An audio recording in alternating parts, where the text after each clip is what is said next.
que tú ya lo has contado con las emociones, me ha encantado.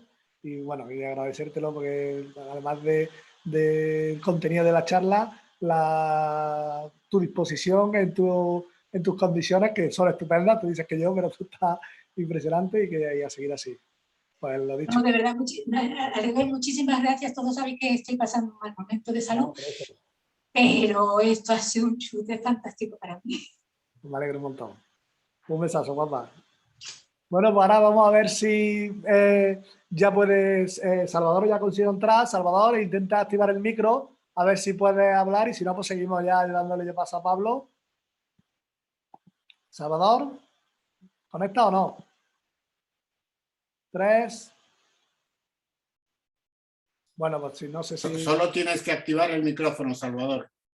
Activa el micrófono, Salvador, y si no, seguimos.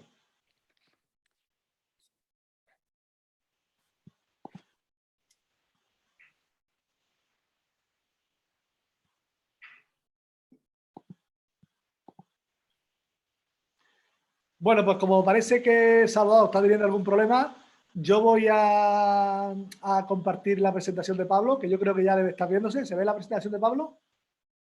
Yo la veo.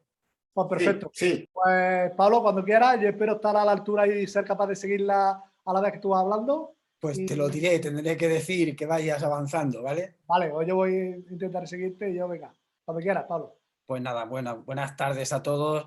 Muchas gracias, por supuesto, a los compañeros de la Thales por haberme dado la ocasión de presentar esto, que espero que sea mi última ponencia profesional. Ya sabéis, yo llevo ya un mes y 9 días jubilado y espero ya dedicarme a otros menesteres. Bueno, mi comunicación se llama de la metodología a la didáctica de la matemática. Por lo visto se ha perdido lo que es presentación, Paco. Está en modo... Ahora, vale. Y desde luego me ha gustado estar detrás de Tere, porque recuerdo otra vez en el que coincidimos, creo que fue en Gerona, y donde ella comentó que sí, que el orden, que si el orden tal, y desde luego no voy a hacer una ponencia tan gráfica y tan imaginativa como la que ha hecho Tere, así que lo siento por vosotros porque quizás la hora es más a propósito, menos se presta a la siesta, porque si no hubiera sido más complicado. Bueno, pasa por favor. Paco, si puedes pasar. Vale, gracias. Arranco la comunicación planteando una situación que vivimos, creo que muchos. Cuando yo empecé a trabajar ya hace unos cuantos años de profesor de secundaria, no era nada extraño que tanto los profesores como incluso los estudiantes de matemáticas nos tituláramos matemáticos. Era como una manera de identificarnos, como si fuera una característica profesional. Pasa, por favor. Parecía como que el concepto de matemáticos nos unía a varios. En un momento, en el año 73, con el bachillerato ICOU, los profesores de bachillerato y los profesores de universidad éramos matemáticos. Incluso algunos de primaria, pero era menos frecuente. Más adelante, los profesores de EGB, que además provenían de una formación específica de ciencias, pues no era nada extraño que sus compañeros también los llamaran matemáticos. Adelante, por favor. Esta situación ha cambiado desde la perspectiva de que han variado las circunstancias. Los profesores de universidad tienen ahora una entidad mayor de la que tenían en el momento que estaba hablando antes. Los profesores de secundaria quizás se mantienen en otra dirección, pero también han empezado a tener que impartir a veces asignaturas afines o perder esa especificidad que teníamos antes, con que era tan específica nuestra. Y de hecho, pasa, por favor. No es nada extraño que cuando los alumnos se dirijan nos llamen o profe o nos llamen maestros. Es decir, el concepto ya no somos matemáticos, ya hemos adquirido otra característica. Y a mí eso me parece importante. En estos momentos somos más profesores. Pasa, por favor. Bien, pues el argumento que yo quiero desarrollar en esta ponencia es que los socios de Thales han evolucionado pues, frutos de los cambios sociales, educativos, culturales que hemos vivido hacia una idea de profesionalización. Yo creo que todos mantenemos la expectativa de que queremos hacer una didáctica de la matemática que nos sea práctica para enseñar, pero eso no es lo mismo en todos los grupos que constituyen la sociedad. Por una parte están los investigadores matemáticos y los investigadores en didáctica de la matemática, o los profesores de secundaria, o los divulgadores matemáticos o los maestros. Quiero concluir entonces reconociendo, ha habido logros, pero aparecen unas distancias que yo marcaría de ese tipo pragmáticas por la exigencia que tenemos unos y otros distintas de nuestra carrera profesional, y epistemológicas por la consideración de cuál es la naturaleza de eso que llamamos didáctica de la matemática o cuál es la materia que tenemos que trabajar con objeto de ser más eficaces en nuestra tarea. Pasa, por favor. Siguiendo con la representación anterior, en la actualidad, la sociedad Tales ocupa una parte pequeña ya de profesores de universidad de matemáticas, ocupa una gran parte de profesores de didáctica de la matemática, una parte de secundaria, menos de primaria, porque se perdieron incluso aquellos de EGB, y entonces lo que nos une es esa idea de ser profesores de matemáticas. Veamos entonces cómo poder estudiar esta situación y este cambio. Pasa, por favor. Bien, para ello vamos a utilizar en la presentación los términos que ahí vienen. Profesionalización, ciencia normal, especialmente la didáctica de la matemática, la relación entre la teoría y la práctica, conocimiento profesional del profesor de matemáticas o responsabilidad profesional. Por favor, pasa. Bien, para hacer el desarrollo me voy a basar en este esquema. Voy a completar brevemente la introducción que he realizado hasta el momento. Después me detendré un momento para ver cómo estaba la enseñanza de las matemáticas previa a la creación de las sociedades. A continuación veré lo que considero el cuerpo de la ponencia, que es el ver que la educación matemática ha atravesado desde esa perspectiva en el que era una pretensión de metodología a la búsqueda de la didáctica de la matemática consolidada como una ciencia normal, y finalmente haré unas conclusiones que sirvan de balance a este estudio. Pasa, por favor. Completamos la introducción. Pasa, por favor. Siento así, Paco, pero esto es lo que hay. Bien, en el ICME del 96, Miguel de Guzmán reconocía que la comunidad matemática se compone de esas dimensiones que ahí aparecen: investigadores en problemas de matemática y en sus aplicaciones, transmisores del saber, los llamaba él, y quehacer matemático, investigadores de los problemas de transmisión de ese conocimiento, usuarios de la matemática y divulgadores. Pasa, por favor. Sin embargo, en el 18, Antonio Moreno, en el número 100 de Epsilon, haciendo un balance de lo que le correspondió a él en la dirección de la revista, decía que distinguía fundamentalmente dos discursos en los documentos que llegaban. Uno, el que reflejaban labor en el aula, y otro, el que reflejaba investigación en la enseñanza. ¿Cómo ha evolucionado la sociedad y cuáles han sido las circunstancias que lo han hecho? Vale, me parece bien, Paco. Pasamos entonces al segundo punto, que es detenernos un poco en la enseñanza de las matemáticas previa a la creación de las sociedades. Adelante, por favor. Bueno, he ido buscando, sobre todo, aprovechando que al encontrarme en la jubilación ya estaba revisando los documentos que voy a guardar y que no voy a guardar, pues la cantidad de libros que reflejan la didáctica de la matemática que son anteriores incluso a la creación de las sociedades. Me parece que eso me da un estado, pero me he basado fundamentalmente en artículos. Debo agradecer, bueno, la cantidad de artículos que han escrito Luis Rico, que los que han salido, por otra parte, en los números extraordinarios o los números con números interesantes, 75, el 100, y gracias a eso he podido hacer una complementación. Por favor, pasa. Un documento que me encontré en mi casa que me llamó la atención fueron los cursillos sobre didáctica de la matemática editados por el Instituto Jorge Juan, que son desde, creo que del 74 al 76. Yo tenía aquí como 8 o 10. Supongo que son de cuando mi padre estaba en la inspección y en uno de los paseos me lo traje tranquilamente. Bueno, pues estos documentos son del 74-76 y estos documentos, si los miro, hablan de didáctica de la matemática. Pero si los miro por dentro, los he mirado, ahí tenéis el índice de dos de ellos, del número 4 y el número 10, son lecciones de matemáticas, preferentemente de matemática moderna, impartidas a veces por profesores de secundaria, a veces por profesores universitarios. A veces se hace alguna recomendación de algún aspecto didáctico, de cómo enseñar. Pero por supuesto no hay bibliografía ni aluden a marcos teóricos. Pasa, por favor. Un documento que me llamó la atención y que aparece también en mi biblioteca es este cuaderno del Departamento de Estadística Matemática. Es del 76.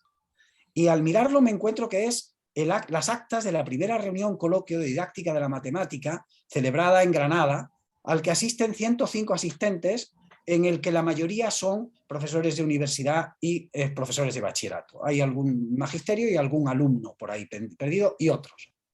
Bien, pues ahí tenéis el índice de esta reunión.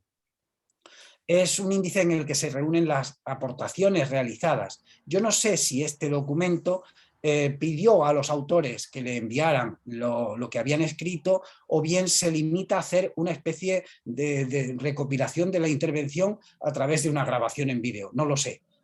Me han llamado la atención dos cosas. Pasa, por favor, los artículos que lo componen. Paco, si puedes pasar. Fundamentalmente son lecciones matemáticas, y si veis los nombres aparecen desde profesores de universidad de Madrid incluso a compañeros de secundaria, desde luego en Granada. Solamente hay 3 aportaciones que pudiéramos llamar didácticas, que son las de Luis Rico sobre la didáctica de la matemática en EGB. Ya se está impartiendo eso que se llamaría didáctica de la matemática para la formación de maestros. La intervención de Pascual Ibarra, que pretende hacer una justificación de cómo es la educación matemática en el bachillerato, y la intervención de Óscar Sáenz, compañero en este caso de la Facultad de la Escuela de Magisterio de Granada, que justifica el por qué la pedagogía en una facultad de ciencias, aludiendo en este caso a la metodología, especialidad de metodología que existe en la Facultad de Ciencias de la Universidad de Granada. Lo curioso es que el final de estas actas es hay una puesta en común que recopila Quirino Pérez de la Madrid, sacando las conclusiones, y concluyen diciendo que hay que crear una sociedad de profesores de matemáticas con fines exclusivamente docentes. Pasa, por favor. Me detengo un poco en las 2 intervenciones. En la de Luis Rico en el 1976, es importante fijarlo en la fecha, ya señala que hay 3 etapas en la evolución de la didáctica de la matemática. Me imagino que cuando está aludiendo a esto se refiere Luis a lo que ocurre a nivel internacional, no a nivel nacional, no en España, sino en ámbitos internacionales.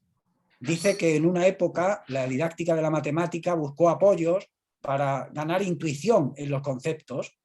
En otro momento se produce el auge de la matemática moderna, que dice que uno de los, logros, uno de los alcances fue la introducción de la teoría de conjuntos en los programas de educación no universitaria, y la tercera, que es considerar avances en psicología del aprendizaje.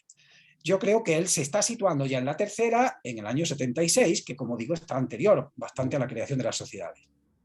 Pero llama la atención lo que dice Luis, que me parece un tema interesante, y es que dice que es difícil que los matemáticos vean en la didáctica una ciencia específica, cuando la perciben como una discusión de técnicas de enseñanza, y además perciben la complejidad de validar el conocimiento derivado de sus estudios. Me he querido resaltar también algo de lo que aporta Pascual Ibarra, porque aporta siguiendo trabajos de Puig-Adam, y es el único artículo de este fascículo que alude a autores anteriores, alude a Puig-Adam para abogar por una matemática vitalista, genética y una didáctica activa y heurística, pero habla de que para poder tratar la matemática didácticamente necesita considerarse como actividad de modelización, que es algo bastante moderno. ¿Pasas, por favor? Pues bien, como digo, me he basado fundamentalmente en el artículo, en el capítulo de Luis Rico y Modesto Sierra, en el documento, en el número 1 de la colección Matemática, Cultura y Aprendizaje de la editorial Síntesis, y arrancan ahí diciendo que ahí en el año 91 identifican 500 textos en español sobre elementos relacionados con educación matemática, aparte de los textos educativos. Lo hablaba ayer con Salvador y nos parecen muchos, pero eso es lo que dice. Bien, para poder utilizarlo, alguna parte de ellos, me he valido también de un documento, un artículo que elaboraron Luis Puig y Fernando Cerdán en 1985, en la revista que aquí figura, el número extraordinario de la revista de enseñanzas medias, en la que hacen una bibliografía de didáctica de la matemática, pero que no se detienen en el idioma, sino que plantean distintos aportes en distintas lenguas. Yo he querido resaltar aquellos solamente en español y me he puesto a buscar, y entre los que tengo en casa o los que conocía o tal, pues no creáis, sí que hay. He encontrado unos cuantos, muchos de ellos serán muy conocidos. Pasa, por favor. En esta circunstancia se produce el nacimiento de las sociedades, de las cuales nos han quedado bastantes testimonios a través de los números de Epsilon, tanto de los originales como de los que han hecho una cantidad redonda. ¿Pasas, por favor? En mayo del 81, como ya lo han dicho, nace la Sociedad Andaluza de Profesores de Matemáticas, tal como dice Javier Pérez. En Sevilla, el desarrollo de cómo se va constituyendo en sociedad, porque también aparecen las sedes de Cádiz y Córdoba, para darle mayor entidad, es interesante. Y de hecho lo que me ha parecido también importante es el aporte de Iglesias, que dice que el origen de esta sociedad está en los grupos de renovación de los años 70, apoyados por los colectivos de pedagogía popular. Es importante entonces destacar cuáles son los fines de esta primera Sociedad Andaluza de Profesores de Matemáticas, que es distinta de lo que después será la de educadores. Actualizar y perfeccionar profesores, impulsar y desarrollar innovaciones, realizar investigación, divulgar y popularizar matemáticas, fomentar introducción de materiales y recursos, y lo que entonces eran las nuevas tecnologías. ¿Pasas, por favor? Siguiendo otro documento de Luis, en 1984 surgen tres apartes importantes también. Es una fecha importante en nuestra historia.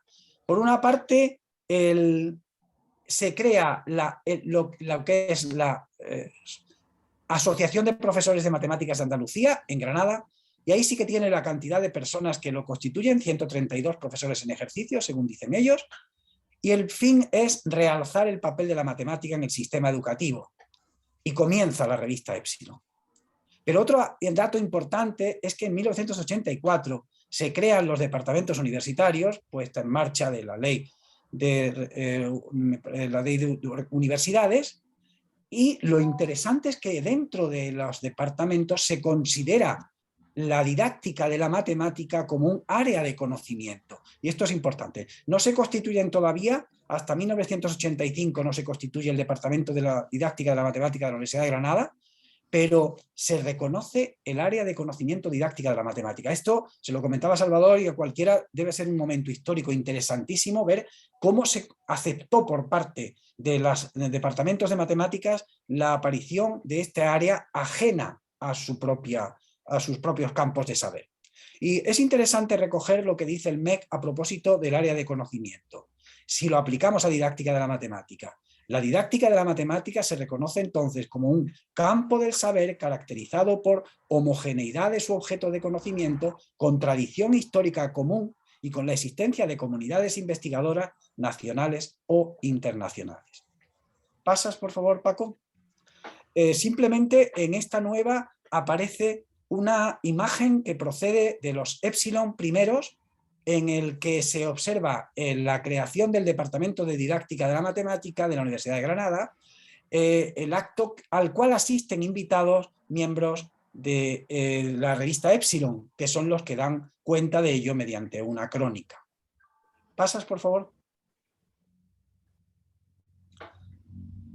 En el 88 se produce la unificación de las dos sociedades andaluzas y la creación de las Saentales, y la puesta en común de la revista Epsilon, con todos los característicos de por qué el nombre, que son muy interesantes. Se marca entonces como fin interpretar investigación, estudiar el currículo y conectar con otras sociedades. Podríamos detenernos con más detalle en los fines, pero no voy a ampliar. En el 89 se crea la Federación Española de Sociedades de Profesores de Matemáticas, porque las sociedades han aparecido en los finales de los 70, que aparece la primera, la Isaac Newton, en Canarias. Lo que me ha parecido importante y que está en el documento de la revista del número 1 de la colección Matemáticas, Cultura y Aprendizaje, es las tareas que le asignan al educador matemático, y ya llaman educador matemático. Ocupa hasta 4 páginas de ese capítulo, porque esto que he puesto aquí son solamente las aportes, o sea, los apartados en los que lo divide. Es interesante porque se nota la dimensión profesionalizante que va teniendo. La dimensión profesionalizante y de responsabilidad social. Tomar conciencia de su trabajo en la sociedad, reconocer el carácter social, requerir de la administración posibilitar una educación como un derecho básico y contribuir a crear un estado de opinión sobre educación matemática. ¿Pasas, por favor?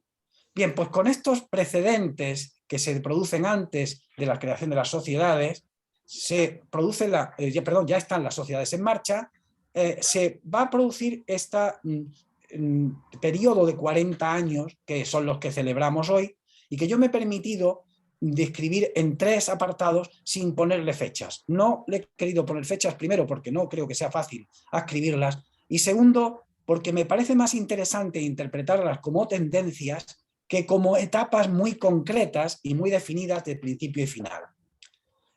¿Pasas, por favor?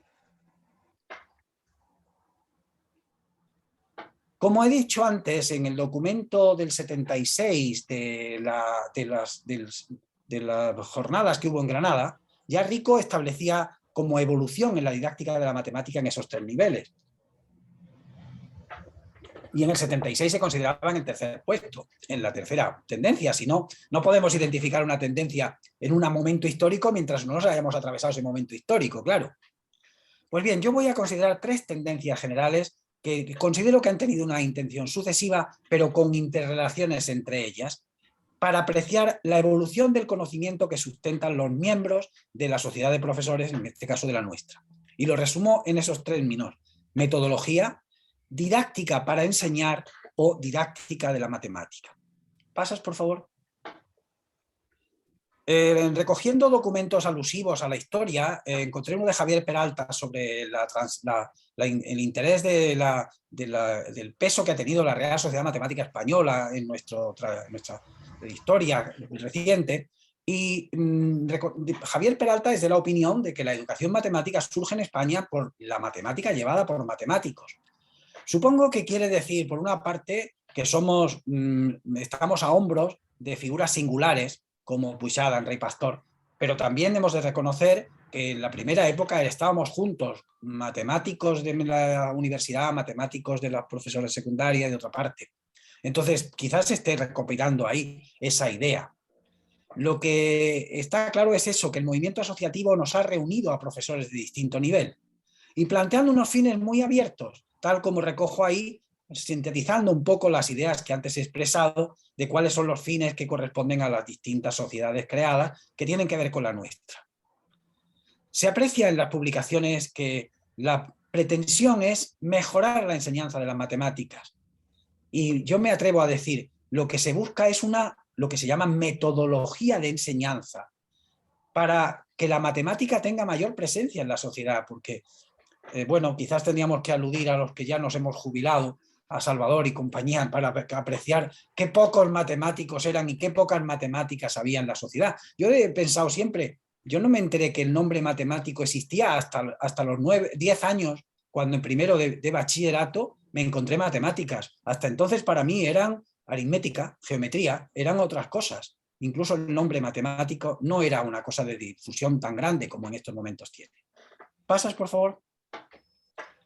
Me detengo un poco en el tema metodología. Yo creo que este momento se caracteriza porque el mensaje matemático hay que acompañarlo de una buena metodología de enseñanza. El término metodología lo emplea Rey Pastor y Puigcerda en su colección de libros sobre las posibilidades didácticas, aunque hacen un barrido bastante extenso. En la especialidad de matemáticas que existía en Granada hasta el año, bueno, yo entré en la facultad en el 90, estuvimos hasta el año 96, 97 creo, era metodología. En el año 73, 74 en el año 71 se crea la especialidad de estadística, pero crean nuevas, hasta entonces era la única existente. Luego el término metodología se adscribe incluso a una especialidad de la licenciatura de matemáticas. Y por otra parte me he encontrado documentos que trabajan la metodología, como este de Margarita Comas, que es del 65. ¿Pasas, por favor? Bueno, con la idea de Comas, con el libro de Comas, me he permitido apreciar qué entendían por metodología. Es que el concepto de metodología que se puede aplicar a todas las ciencias, se aplica a la enseñanza, se aplica a la matemática. Y de hecho, Margarita Comas habla de que el método matemático se particulariza en enseñanza y le alude a 3 fases del pensar basándose en los aportes de De Crowley. Me ha parecido más interesante cuando he encontrado otra vez el término metodología en otros ambientes. Por ejemplo, en la aportación que hace Llorente a la mesa sobre metodología de la matemática en el Simposio Internacional de Renovación Pedagógica realizado en Sevilla en ese año, esa mesa se dedica en la que asisten algunos de los autores que ya hemos comentado. Sé que está Luis Lico, sé que está Manolo Alcalá, están algunos otros. Plantean que lo que hacen es describir sus experiencias innovadoras. Y lo interesante es que se plantean cuestiones que tienen una preocupación profesional muy interesante. Es muy importante para un profesor cómo compagino enseñanza activa con una clase heterogénea y numerosa. ¿De qué manera puedo usar en ese momento los medios audiovisuales, que era de lo más? ¿O hasta qué punto se puede producir una generalización o una formalización? Desde luego, el momento ese es una enseñanza matemática que está apoyada por la universidad con una base de la matemática moderna importante. Pero ya empiezan a manifestarse también voces que, recordando los aportes activos que pueden provenir de Puig Adam e incluso anteriores, se hacen eco, por ejemplo, del famoso libro de Morris Klein, El fracaso de la matemática moderna. Con lo cual, empieza a poner en cuestión esa formalización o abstracción excesiva. Parece que la educación matemática es propensa a la formalización, pero está cambiando. Sí, sí, adelante, adelante. Bien, pues pasamos entonces a una fase nueva en la que se buscan una planificación de la enseñanza de las matemáticas empleando aportes didácticos. Estamos en una época en la que mucho más, por ejemplo, más racionalista. El modelo final del neoconductismo final se apoya en la búsqueda de la eficacia a partir de una racionalización de los procesos, y el proceso educativo no es ajeno a ello. Necesitamos plantear qué pretendemos para buscar los medios para lograr esos fines. Y en estas circunstancias, pues nos revestimos de lo que nos ofrece la didáctica general. Pero nos reconocemos eso, hijos de la École Nouvelle Française, de Crowley, de Pestalozzi, o del Freinet, o desde luego de la enseñanza heurística activa de Puig Adam. Recuerdo las taxonomías por objetivos que las manejamos. Ahí tenéis una programación por objetivos que forma parte, pues, de un artículo, pero es de uno de los departamentos en los que yo he estado como profesor. ¿Pasas, por favor? Lo que me parece interesante en este momento es que se afianza el concepto de educación matemática y no es gratuito. Bueno, Luis Balbuena, en la Jaén de Badajoz del 93, en la mesa que habla de investigación en educación e incidencia en el aula, describe dos formas de lo que llama educación matemática y diferencia a la educación matemática práctica, que es la del profesor en el aula, está estudiando los factores, qué es los factores que intervienen, cómo se posibilita el aprendizaje, y la educación matemática teórica, que estudia la relación entre el saber matemático y los fundamentos de la educación.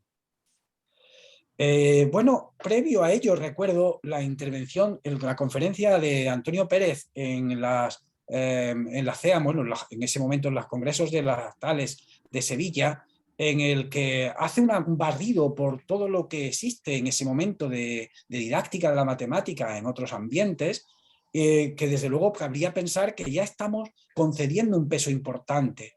Pero mi duda es el grado de difusión que tienen estas teorías y estos estudios, o bien son elementos que se sabe que están ahí, pero que no los tomamos demasiado en consideración. Bueno, en este es donde está Manolo Alcalá. Manolo Alcalá en esta mesa incorpora también la enseñanza basada en la investigación de los alumnos. Claro, Manolo Alcalá está influido en el movimiento Freire.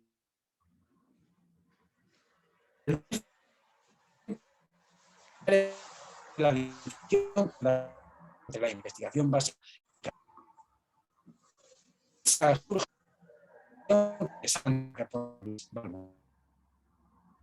Bueno, esto está de investigadoras y complementarias. Por favor. Lo que a mí me parece interesante es que el término de educación matemática se ha asumido por las sociedades y que ese término ya está dando un papel de educación, no de enseñanza, es algo más. Pero para ello se requieren aportes con cierta fundamentación y se recurre a posicionamientos desde la didáctica general. Parece que entonces la didáctica aparece como una tecnología educativa, como recursos que tenemos a disposición del profesor. Nos dice Antonio Bolívar que eso es fruto del pedagogicismo que existe en ese momento en la ciencia de la educación, que valora más el cómo se enseña que el qué se enseña. ¿Pasas, por favor? Yo sitúo entonces este momento como comienzo de decantarse hacia la didáctica de la matemática como ciencia normal y el conflicto que aparece entre la teoría y la práctica. Pues bien, a mí me parece, para poder entender este momento, tenemos que comprender que la didáctica de la matemática, o lo que sea que se constituya como objeto de atención, debiera ser lo que el profesor maneja con objeto de lograr las finalidades que él se plantea socialmente. Voy a seguir basándome en estos documentos porque especialmente el libro tiene incluso un capítulo dedicado a cómo se constituye el área de didáctica de la matemática como área de conocimiento para poder darle mayor fundamento. ¿Pasas, por favor? Romberg reconoce que para poder profesionalizarse, de hecho él se pregunta, ¿puede ser el profesor profesional?, debieran existir un conocimiento específico, una regulación de la relación con compañeros, que eso es un elemento de los que las sociedades pueden influir, también con la conciencia de constituir un servicio público y luego en la capacidad de autorregulación y de autonomía. Necesitamos un conocimiento del profesor para educar matemáticamente. Bueno, pues estamos en un momento en el que se produce una ruptura entre las didácticas general y las didácticas específicas. Estamos a punto de surgir lo que se llaman las didácticas específicas. Antonio Bolívar señala que históricamente la creación del conocimiento base profesional del profesor y con ello esas didácticas específicas tienen dos caminos diferentes. El programa didáctico francés, al que achaca pues, desde luego en didáctica de la matemática muy importante, llevado por Chevalard a través del concepto de transposición didáctica o por Brousseau, las situaciones didácticas y todo esto, o lo que es el programa Conocimiento Base para la Enseñanza de Schulman, del 86, que crea el conocimiento didáctico del contenido. Schulman es un didacta general, pero es un didacta general al que le debemos muchísimo las didácticas específicas, porque lo que hace es una llamada de atención sobre la necesidad de adscribir la didáctica al contenido a enseñar. Y además advierte el conocimiento del contenido que tiene que tener el profesor para enseñar es distinto al que tienen que tener otros usuarios de ese contenido. Por tanto, crea eso que se llama conocimiento del profesor base para la enseñanza. Y marca dos componentes importantes. El conocimiento del contenido, diríamos el conocimiento matemático que debe tener el profesor, y el conocimiento didáctico del contenido matemático que debe tener el profesor. Schulman define este conocimiento didáctico del contenido como los tópicos que regularmente se enseñan en un área, formas más útiles de representar las ideas, analogías poderosas, ilustraciones, ejemplos, explicaciones y demostraciones, y forma de representar y formular materia para hacerla comprensible a otros. ¿Pasas? En el terreno de la didáctica de la matemática ha habido, por lo menos estos he recogido, dos de los aportes más significativos del modelo del conocimiento del profesor. Ambos destacan los dos componentes de Schulman. El caso del MKT de Deborah Ball lo divide en una elipse dividida por el eje menor, en el que separa a la izquierda el conocimiento del contenido y a la derecha el conocimiento didáctico del contenido. El hexágono de la derecha se debe al grupo de didáctica de la matemática de Huelva, encabezado por Pepe Carrillo, en el que han querido hacer una lectura todavía más específica del conocimiento del profesor, porque entienden que, por ejemplo, cuando Débora Val habla del conocimiento común del contenido, se refiere a conocimiento que tiene en común con otras personas o con otros matemáticos, mientras que ellos quieren centrarse en conocimiento específico del profesor, por eso es el MSKT. ¿Pasas? Pulsa, por favor, para que salgan las 3 componentes. Pulsa otra vez y otra vez. Ahí, no. Vale, gracias. Ahí tenemos cómo el grupo del Seminario de Didáctica de la Matemática de Huelva identifica las componentes de ese que llama conocimiento didáctico del contenido y que lo podemos ver paralelo en el MKT al conocimiento de la enseñanza de las matemáticas, conocimiento de las características del aprendizaje matemático, conocimiento de los estándares. Y yo me he permitido añadir algunas referencias bibliográficas que podemos conocer y nos dan un ejemplo de elementos que constituyen conocimientos del profesor y que creo que son bastante usuales entre los miembros de la sociedad Tales. Pasas, por favor. Ejemplos del conocimiento didáctico del contenido. Pulsa, por favor. Es los niveles Van Gile de la comprensión del conocimiento geométrico o de la enseñanza de la geometría, o bien la clasificación de los problemas aritméticos de enunciado verbal, que tienen ya cierta difusión. Para mí, uno de los primeros conocimientos de carácter didáctico del contenido fue los propios significados del concepto de fracción, apreciar que la fracción no es igual cuando la identificamos como relación parte-todo que cuando la identificamos como operador o como razón. Bueno, pues pero me pregunto, ¿estos conocimientos han adquirido suficiente consenso entre todos? ¿En qué grado son útiles para el profesor? Porque es muy interesante que los PAEB, en la clasificación de los problemas verbales, ha llegado a momentos que se ha incluido hasta en los currícula, dando por supuesto que el lector va a entender lo que significa la diferenciación de tipos de problemas. El problema aquí es cómo aplicar la didáctica de la matemática al aula. ¿Puedes pasar? Entonces, mi pregunta que me planteé a partir de esto y para el desarrollo de la ponencia fue: ¿cómo examino ese cambio de una manera operativa con hechos? Y me planteé cómo han evolucionado los artículos en Epsilon. ¿Cuántas investigaciones didácticas aparecen y en qué porción están fundamentadas? ¿Cuántos artículos de divulgación matemática? ¿En qué grado se fundamentan? Las experiencias de aula, ¿cómo son? ¿Qué aspectos de apoyo tienen?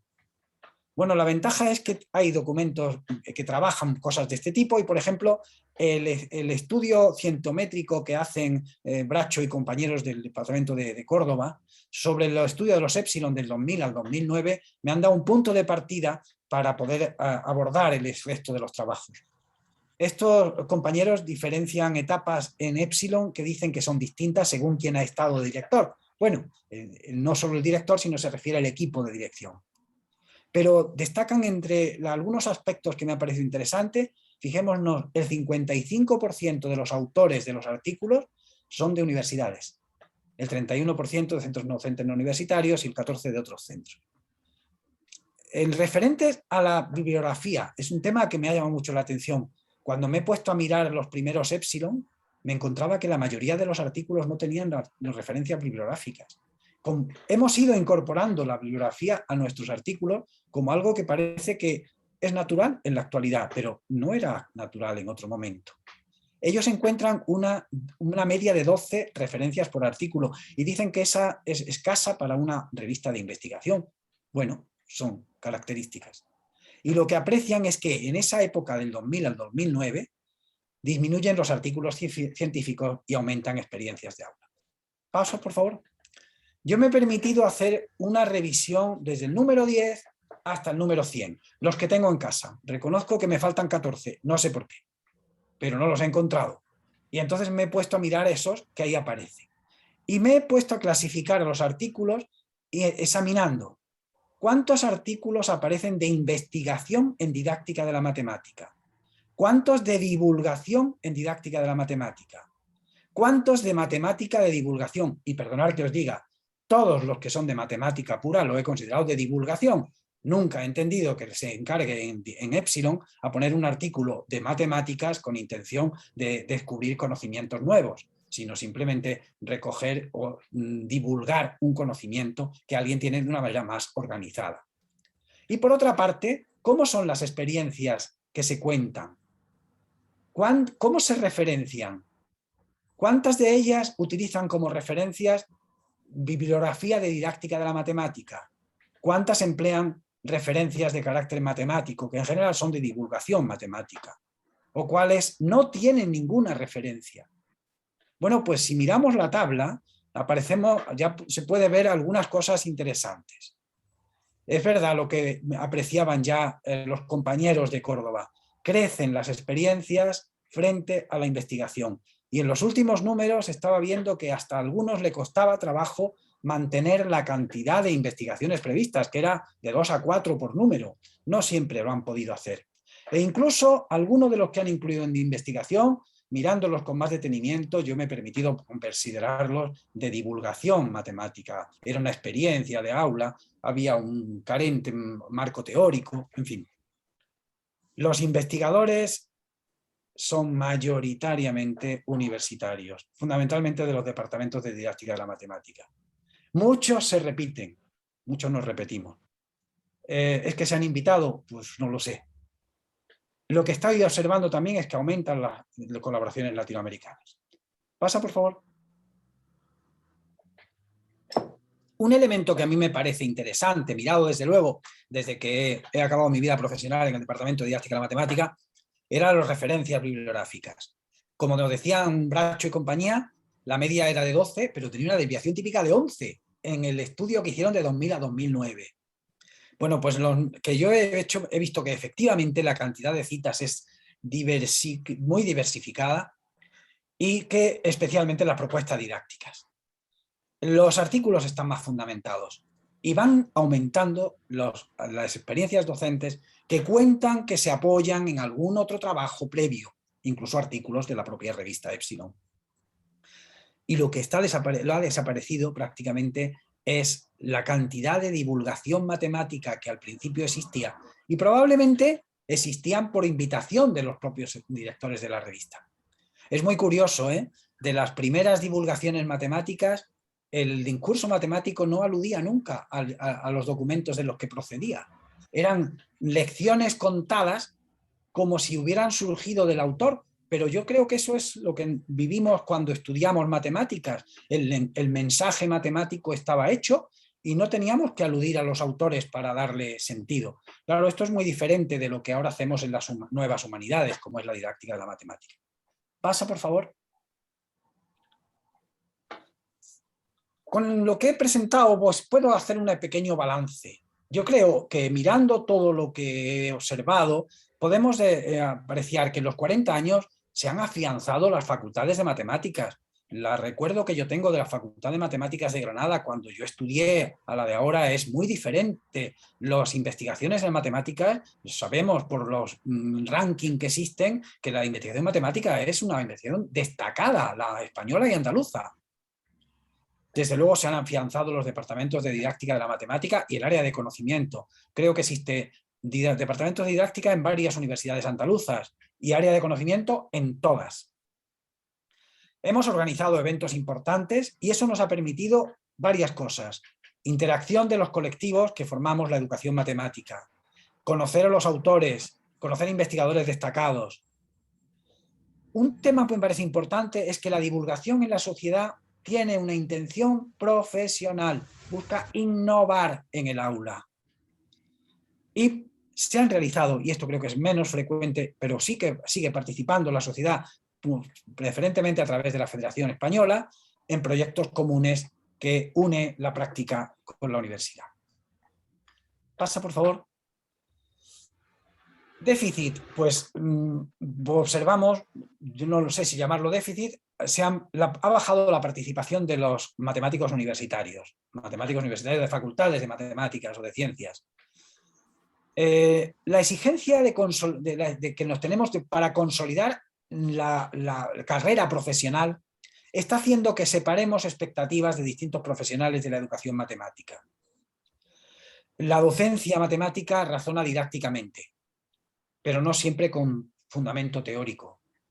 Los profesores de didáctica de la matemática investigamos para progresar en la carrera profesional investigadora, como nos marca ahí Forges.